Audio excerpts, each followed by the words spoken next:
देखिए हम लोग हेलोहेरिन पढ़ रहे थे। अब हेलोहेरिन में हमको पढ़ना है हेलोहेरिन के विरेचन की विधियाँ, मतलब हेलोहेरिन कैसे बनाते हैं इसके बारे में पढ़ना है। तो सबसे पहले देखेंगे हेलोहेरिन के विरेचन की विधियाँ। इसका विरेचन मतलब इसका निर्माण निम्नलिखित विधियों से किया जाता है। किसका? हेलोहेरिन का। नंबर 1 डायरेक्ट है एरीन के सीधे हेलोजनीकरण द्वारा। रिएक्शन पढ़े भी होंगे, जानते भी होंगे। बेंजीन का क्लोरीनीकरण, ब्रोमीनीकरण, हेलोजनीकरण कराते हैं या नाइट्रेशन, ये सारे रिएक्शन पढ़े थे फर्स्ट ईयर में। उसी के अकॉर्डिंग हमको ये पढ़ना है। नंबर है डायरेक्ट इम्पॉर्टेंट है, इजी भी है, जानते भी हैं, कभी कभी पूछता भी है कि एरोमेटिक हाइड्रोकार्बन को किसी हैलोजन वाहक अथवा लुईस अम्ल जैसे निर्जल aluminium chloride, ferric bromide, ferric chloride आदि की उपस्थिति में साधारण ताप पर सीधे हैलोजनीकरण से हेलोहेरिन बनता है। तो लुईस अम्ल किसे कहते हैं? ऐसे कंपाउंड जिसके पास इलेक्ट्रॉन की कमी होती है। लोन पेयर इलेक्ट्रॉन क्या करे? एक्सेप्ट कर ले। निर्जल होना चाहिए। जल मिलता है तो होता क्या है कि जल का जो ऑक्सीजन मॉलिक्यूल्स होता है ना, 2 इलेक्ट्रॉन इसको डोनेट कर देता है। इसकी वजह से इसके बाद बैकेंड डी ऑर्बिटल उपस्थित जो होते हैं उसमें इलेक्ट्रॉन चला जाता है। अगर इलेक्ट्रॉन की कमी पूरी हो गई तो लुईस अम्ल नहीं रहता है। लुईस अम्ल की पहचान है कि इलेक्ट्रॉन डिफिशिएंट कंपाउंड को क्या बोलते हैं? Lewis acid. C6H6 Br2 होगा तो फेरिक ब्रोमाइड यूज करेंगे। होगा क्या? एक हाइड्रोजन एक ब्रोमीन से साथ अलग हो जाएगा और हाइड्रोजन को एक ब्रोमीन रिप्लेस करेगा। C6H5Br प्लस HBr प्रतिस्थापन अभिक्रिया है सीधा सीधा। अगर क्लोरीन है तो क्या बन जाएगा? क्या यूज करेंगे? Ferric chloride. दोनों निर्जल होगा तो क्या बनेगा? क्लोरोबेंजीन। एक चीज़ और ध्यान देंगे, एरोमेटिक हाइड्रोकार्बन का आयोडीनीकरण किसी ऑक्सीकारक जैसे HNO3, HI3 या HIO3 या HGO की उपस्थिति में कराते हैं, जिससे बनी HI अभिक्रिया से हटाई जा सके। कहने का मतलब यह है कि अगर किसी भी रिएक्शन में HI बनता है तो वह रिएक्शन उत्क्रमणीय हो जाता है। अगर उत्क्रमणीय अभिक्रिया है तो फिर हमारा रिएक्शन जो हम चाहेंगे, डिजायरेबल प्रोडक्ट जो हम चाहते हैं वो हमको नहीं मिलेगा। इसके लिए क्या करते हैं? हम कोई ना कोई ऑक्सीकारक यूज करते हैं। इसके पहले भी एल्केन का क्लोरीनीकरण जब हम पढ़ रहे थे तो वहाँ पर भी बताया गया था कि जब आयोडीन का आयोडीकरण जब इसका करते हैं, आयोडीनीकरण जब होता है तो हमेशा कोई ना कोई ऑक्सीकारक यूज करते हैं जिससे HI कन्वर्ट हो जाए किसमें? आयोडीन में। और फ्लोरीन की जहाँ तक बात है तो फ्लोरीन बड़ी तीव्रता से अभिक्रिया करते हैं, इसलिए एरिल फ्लोराइड सीधे फ्लोरीनीकरण द्वारा नहीं बनाए जाते हैं। ये दोनों चीज़ याद रखिएगा। अगर आयोडीनीकरण कराना है ऑक्सीकारक यूज करेंगे, फ्लोरीनीकरण डायरेक्ट नहीं होता है। अब ध्यान देंगे एक बहुत ही इम्पॉर्टेंट रिएक्शन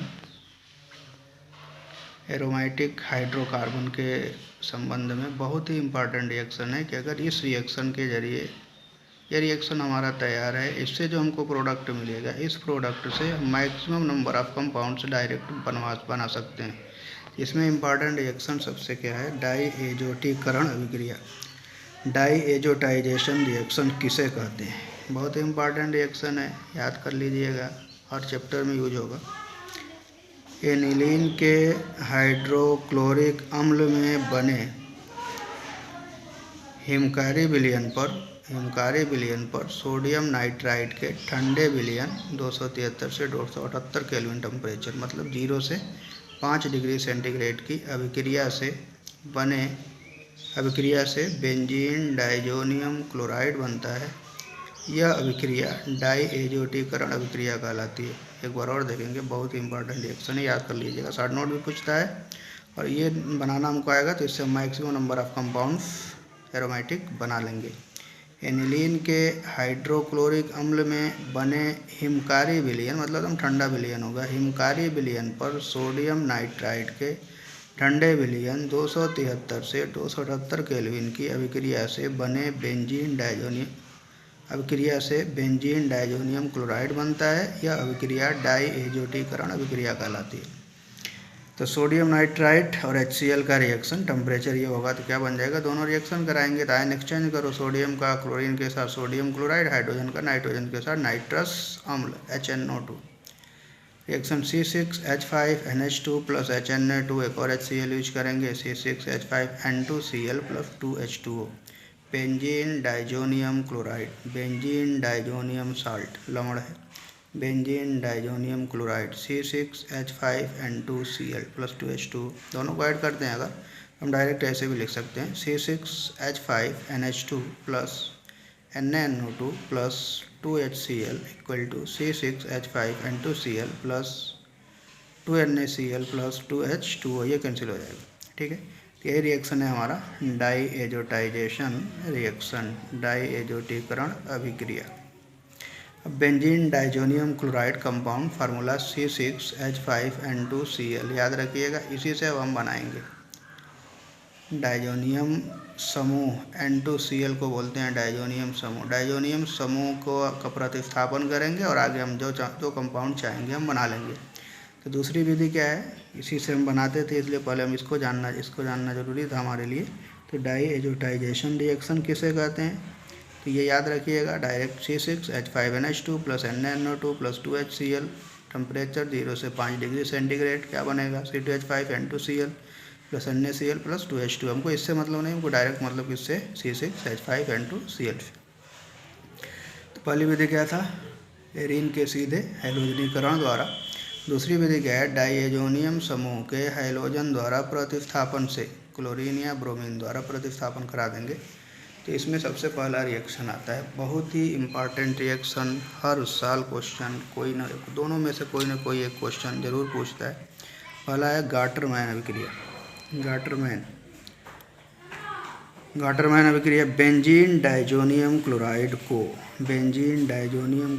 को कॉपर चूर्ण और HCl के साथ गर्म करने पर क्लोरोबेंजीन बनती है। यह अभिक्रिया गाटरमैन अभिक्रिया कहलाती है। जब भी पूछेगा गाटरमैन अभिक्रिया कहते हैं तो एक स्टेप में हम बेंजीन डाइजोनियम क्लोराइड बना करके ऊपर दिखा देंगे, इसी हिसाब से यहाँ शॉर्ट नोट नहीं लिखना पड़ेगा, सिर्फ रिएक्शन लिख देंगे। उसके बाद सेकंड स्टेप में ये रिएक्शन लिखेंगे, बेंजीन N2C6H5N2Cl, क्या नाम होगा, बेंजीन डाइजोनियम क्लोराइड कॉपर चूर्ण HCl, क्या बनेगा, क्लोरोबेंजीन, और नाइट्रोजन गैस निकलेगी। याद रहेगा, क्लियर। गाटरमैन रिएक्शन कैसे प्राप्त करेंगे, एनिलीन से क्लोरोबेंजीन, एनिलीन से क्या बनाओगे, benzene diazonium chloride. Benzene diazonium chloride क्या यूज करेंगे, कॉपर चूर्ण और HCl, कॉपर पाउडर और HCl, नाम क्या होगा, गाटरमैन अभिक्रिया। याद रखिएगा, कॉपर चूर्ण HCl, गाटरमैन अभिक्रिया। अगला क्या है, सैंडमेयर अभिक्रिया। सैंडमेयर में क्या है, बेंजीन डाइजोनियम क्लोराइड को क्यूप्रस क्लोराइड तथा हाइड्रोक्लोरिक अम्ल के साथ गर्म करने पर क्लोरोबेंजीन बनती है। यह अभिक्रिया सैंडमेयर अभिक्रिया कहलाती है। बेंजीन डाइजोनियम क्लोराइड को क्यूप्रस क्लोराइड तथा हाइड्रोक्लोरिक अम्ल के साथ गर्म करने पर क्लोरोबेंजीन बनती है। अभिक्रिया सैंडमेयर अभिक्रिया कहलाती है। सैंडमेयर याद रहेगा, सैंडमेयर का मतलब क्या हुआ, देखो सेम बेंजीन डाइजोनियम क्लोराइड कैसे बनाएंगे, डाइएजोटाइजेशन रिएक्शन से। उसके बाद क्या यूज करेंगे, CuCl, cuprous chloride HCl, cuprous chloride HCl, क्या बनेगा, chlorobenzene N2 plus HCl, bromine use कर लो, CuBr HBr, CuBr है तो HBr, CuBr है तो क्या यूज करेंगे, HBr, तो क्या बनेगा, ब्रोमोबेंजीन। अब दोनों रिएक्शन बिल्कुल सेम है, बेंजीन डाइजोनियम क्लोराइड CuCl, यहाँ पे क्या है, Cu है, सिर्फ कॉपर पाउडर होगा तो गाटरमैन रिएक्शन, क्यूप्रस क्लोराइड होगा तो सैंडमेयर अभिक्रिया। बस याद रखिएगा, सैंड का मतलब होता है धूल, धूल को पाउडर ले लेना।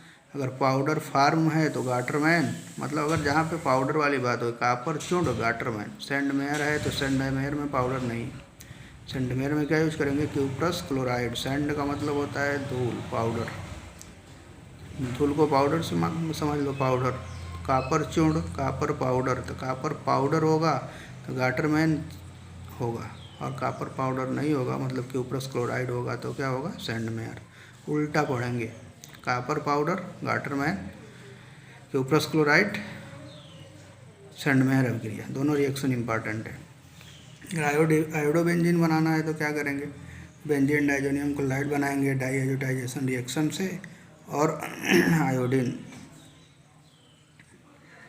डाइजोनियम लवण का potassium iodide potassium iodide diazonium लवण का पोटेशियम आयोडाइड के साथ पोटेशियम आयोडाइड डाइजोनियम लवण का पोटेशियम आयोडाइड के साथ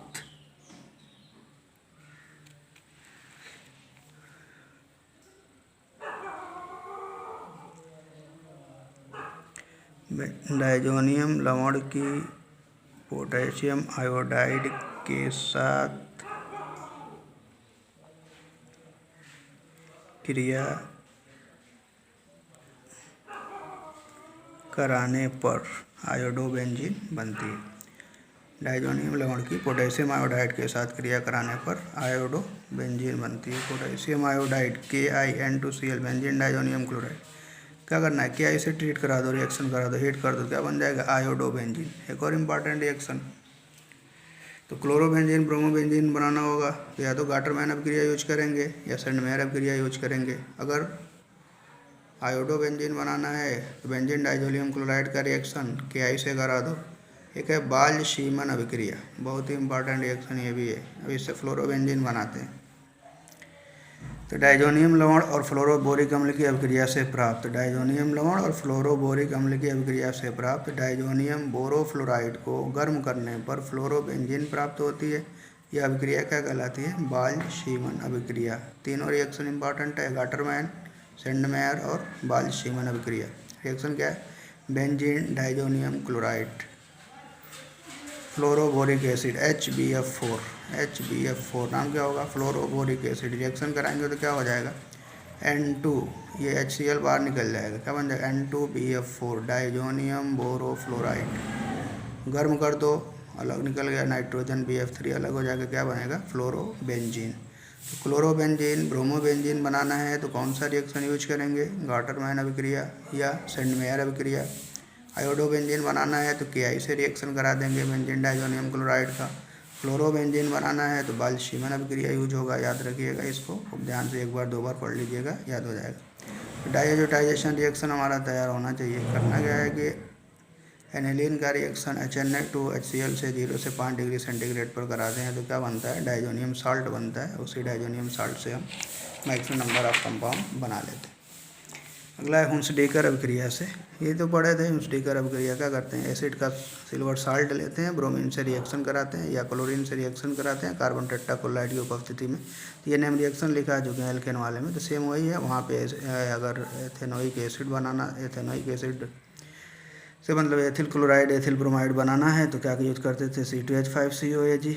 यहाँ पे क्या यूज करेंगे, C6H5COOAg। Silver benzoate bromine carbon tetrachloride क्या बन जाएगा, C6H5Br CO2 + AgBr। कौन अभिक्रिया है, हुंसडेकर अभिक्रिया। इसको पहले लिखवा चुके हैं तो यहाँ पे करना कुछ नहीं है। वहाँ पे एल्किल समूह होता है, यहाँ पे एरिल समूह होगा, बस अंतर यही होगा। याद रखिएगा जितने कार्बन इसमें होते हैं उससे एक कार्बन कम हाइलोबेंजीन में होते हैं, हेलो एल्केन में होते हैं, हेलो एरिन में। फिनालिक यौगिकों की फास्फोरस पेंटाहेलाइडों की अभिक्रिया के द्वारा, जैसे वहाँ बना रहे थे एल्कोहल का रिएक्शन PCl5 से करा रहे थे तो बन रहा था क्लोरोबेंजीन ने मतलब क्लोरोएथेन क्लोरोमेथेन हेलो एल्केन बन रहा था ना वहाँ पे यहाँ पे फिनाल यूज कर सकते हैं। फिनाल यूज करते हैं तो बनेगा यहाँ पे क्लोरोबेंजीन, लेकिन बहुत ही कम मात्रा में बनता है तो ये मेन मेथड नहीं माना जाता है। तो यहाँ पे होता क्या है ना, ये बन जाता है ट्राइफेनिल फास्फेट मेन प्रोडक्ट के रूप में प्राप्त होता है। तो इस विधि को हम ज़्यादा इम्पॉर्टेंस नहीं देते हैं। जैसे फिनाल की अभिक्रिया फास्फोरस पेंटाक्लोराइड से कराने पर मुख्य उत्पाद ट्राइफेनिल फास्फेट बनता है। क्लोरोबेंजीन बहुत कम मात्रा में प्राप्त होती है, तो एरिल हैलाइड बनाने के लिए विधि उपयुक्त नहीं है। रिएक्शन वही है, C6H5OH + PCl5 C6H5Cl POCl3 + HCl। इस टाइप का रिएक्शन पढ़े थे हेलो एल्केन में, उसी टाइप का रिएक्शन है, लेकिन ये बहुत कम मात्रा में प्राप्त होता है, इसलिए मेन प्रोडक्ट ये नहीं बनता है। बल्कि ये क्या होता है ना, फिनाल अगेन रिएक्शन कर लेता है POCl3 से और बना लेता है ट्राइफेनिल फास्फेट। ओके, अगला है कि हैलोजनित अम्लों के भी कार्बोक्सिलीकरण से, कोई भी एसिड होता, कोई भी मतलब सोडियम साल्ट होता है एसिड का, तो सोडा लाइम के साथ रिएक्शन कराते हैं तो बन जाता है एल्केन। सोडियम एसीटेट को सोडा लाइम के साथ गर्म करने पर मीथेन बनता है। सोडियम बेंजोएट को सोडा लाइम के साथ गर्म करने पर बेंजीन बनता है। ठीक उसी तरह से ना ये क्लोरो हाइड्रोजन अम्ल है, हाइड्रोजन लगा दे तो क्लोरो बेंजोइक एसिड हो जाए। आर्थो क्लोरो बेंजोइक एसिड नाम होगा, यहाँ पे H लिख दें, ये Cl होगा। Ortho chloro benzoic acid H किससे रिप्लेस हो गया? सोडियम से। क्लोरो बेंजोइक एसिड का सोडियम साल्ट और सोडा लाइम के साथ रिएक्शन करा दें तो क्या बन जाएगा? क्लोरोबेंजीन और सोडियम कार्बोनेट। अगला है औद्योगिक निर्माण रसिक प्रक्रम। बेंजीन वाष्प, वायु और हाइड्रोजन क्लोराइड के मिश्रण को तप्त क्यूप्रिक क्लोराइड या फेरिक क्लोराइड उत्प्रेरक के ऊपर 523 ताप पर उच्च दाब पर गुजारने पर क्लोरोबेंजीन प्राप्त होती है। इस प्रक्रम को क्या बोलते हैं? रसिक प्रक्रम। 2,6C6H6 + 2HCl + 4,2CuCl2 573 kelvin 2C6H5Cl + 2H2O। यह औद्योगिक निर्माण की विधि है, तो इसको भी देख लीजिएगा। अब हमको पढ़ना है, बनाने की विधि खत्म हुई। भौतिक गुण। भौतिक गुण क्या है? हैलोएरिन साधारणतः रंगहीन तेल जैसे द्रव या ठोस पदार्थ होते हैं, इनमें अविलक्षणिक गंध होती है, अपना अपना स्मेल होता है इनका। जल में अविलेय होते हैं, कार्बनिक विलायकों में एसीटोन, एल्कोहल, एथेन में क्या होते हैं? एथेनॉल में, एथेनॉल ईथर में विलेय होते हैं। घनत्व जल से अधिक होता है, इनके घनत्व का क्रम वही क्रम होगा, सेम वाला। घनत्व फ्लोरोबेंजीन से आयोडोबेंजीन तक बढ़ते हैं। हैलोएरिन में गलनांक तथा क्वथनांक का क्रम निम्न प्रकार है। सबसे कम किसका? फ्लोरोबेंजीन, फिर क्लोरोबेंजीन, फिर ब्रोमोबेंजीन, फिर आयोडोबेंजीन। डेटा भी दिया हुआ, इससे भी पता कर सकते हैं कौन बढ़ रहा है कौन घट रहा है। एक इम्पॉर्टेंट है इसमें समावयवी वाला। समावयवी एरिल हैलाइडों में पैरा समावयवी का गलनांक आर्थो और मेटा समावयवियों से अधिक होता है, जो पैरा समावयवी में सममिति के कारण होता है, जिसके कारण यह आर्थो तथा मेटा समावयवी की तुलना में क्रिस्टल जालक में अधिक समायोजित हो जाते हैं। कहने का मतलब ये तीनों हमारा स्ट्रक्चर है। अगर ध्यान से देखें इसको तो कई बहुत ज़्यादा मालिक्यूल्स हैं और सारे मालिक्यूल्स को हमको पास पास सटा के रखना हो, पास पास करके, तो क्या होगा? किसमें सबसे कम से कम गैप मिलेगा? इसी में। इसमें गैप कम मिलने का मतलब इसका क्रिस्टल अधिक मजबूत होगा। जब क्रिस्टल ज़्यादा मजबूत होगा तो उस क्रिस्टल को तोड़ने के लिए ज़्यादा एनर्जी लगेगी। इसलिए क्या होता है ना, गलनांक की बात हम कर रहे हैं, याद रखिए। गलनांक सबसे ज़्यादा किसका होता है? पैरा का। तो देख लेंगे ortho dichlorobenzene, Meta dichlorobenzene, para dichlorobenzene. अगर क्वथनांक की बात करें तो 453 आर्थो का, फिर 446 मेटा का, 448 पैरा का। तो सबसे कम किसका होता है? मेटा का, उसके बाद पैरा का, उसके बाद आर्थो का। याद रखिएगा, ये डेटा है, इसका कोई रूल नहीं है क्वथनांक के लिए, इसको याद रखिएगा। दूसरी चीज़ है गलनांक की बात जहाँ तक है, तो गलनांक के लिए क्या सबसे ज़्यादा गलनांक किसका होगा? पैरा डाइक्लोरोबेंजीन का, उसके बाद आर्थो डाइक्लोरोबेंजीन, उसके बाद मेटा डाइक्लोरोबेंजीन। ठीक है, पढ़ लीजिए। पढ़ने के बाद फिर ध्यान से पढ़ के उसके बाद कमेंट में हम चाहते हैं कि कम से कम सब लोग अपना अपना नाम ज़रूर लिख दें कि पता चले कितने लोग पढ़ रहे हैं। इसलिए कि पढ़ना बहुत ज़रूरी है, और कितने पढ़ रहे हैं, कितने बाकी हैं अभी, फिर बाकी हैं तो उनके लिए क्या करना है, उसके लिए भी फिर वहाँ पे डायरेक्टर सर से बोल के फिर उसके बाद से कहा जाएगा ना कितने लड़कों के पास नहीं पहुँच पा रहा है वीडियो या नहीं पढ़ पा रहे हैं, तो उनके लिए कोई और व्यवस्था किया जाएगा, या उनके घर पे फिर मैसेज भेज के या उनके घर जा कर के उनको बताना पड़ेगा। इसलिए कि पढ़ना ज़रूरी है। इसलिए जो पढ़ा दिया जा रहा है फिर दोबारा पढ़ने का मौका नहीं मिलेगा। इसलिए हम चाह रहे हैं कि सब लोग कमेंट करके अपना अपना नाम ज़रूर नीचे लिख दें। Okay, thank you.